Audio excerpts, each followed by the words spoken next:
Το ύφος της διάσκεψης στο Παρίσι είναι ήδη διαφορετικό και καταλαβαίνουμε ότι δεν μιλάμε πια για μια καθαρά πολεμική επιχείρηση για το τι γίνεται στην λωρίδα της Γάζας. Ουσιαστικά μιλάμε ήδη για το τι θα γίνει μετά. Ψάχνουμε ήδη μια επίλυση πολιτική του θέματος, θέλουμε να κλείσει αυτή η σύραξη και ουσιαστικά οι προτάσεις που έγιναν, αυτό έγινε και από τον Πρωθυπουργό της Ελλάδος, είναι η δημιουργία του Παλαιστινιακού κράτους να είναι κάτι το δεδομένο για να υπάρχει ουσιαστικά στην περιοχή ένα πλαίσιο ειρήνης. Η ιδέα ποια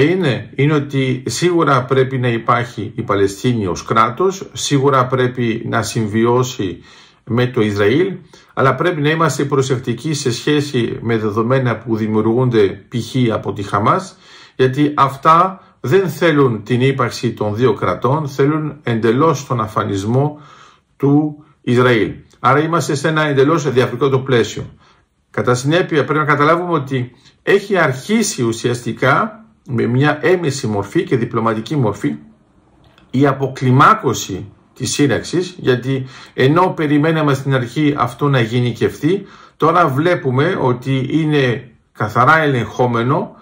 ότι επί του εδάφους οι κινήσεις που γίνονται είναι για να επικρατήσει αυτός ο έλεγχος και κατά συνέπεια οι γειτονικές χώρες, αλλά ακόμα και η Ελλάδα, παίζουν αυτόν τον ρόλο και ήδη συζητούν για το τι μπορεί να γίνει μετά, έτσι ώστε να αποφύγουμε τα ίδια δεδομένα, ενώ τη δημιουργία μιας άλλης απόπειρας, μέσω της ύπαρξης του Παλαιστινιακού κράτους. Αυτό είναι σημαντικό γιατί ουσιαστικά ενώ στο έδαφος έχουμε περάσει σε μια άλλη φάση, ήδη σε επίπεδο διπλωματίας και υψηλής στρατηγικής κοιτάζουμε το μέλλον και αυτό διαμορφώνει την κατάσταση με την οποία θα διαχειριστούμε το παρόν, έτσι ώστε να έχουμε αυτό το μέλλον με το οποίο θα πρέπει να ζήσουμε και να παράγουμε ένα έργο στην περιοχή το οποίο να αποφεύγει τις παγίδες τέτοιου τύπου.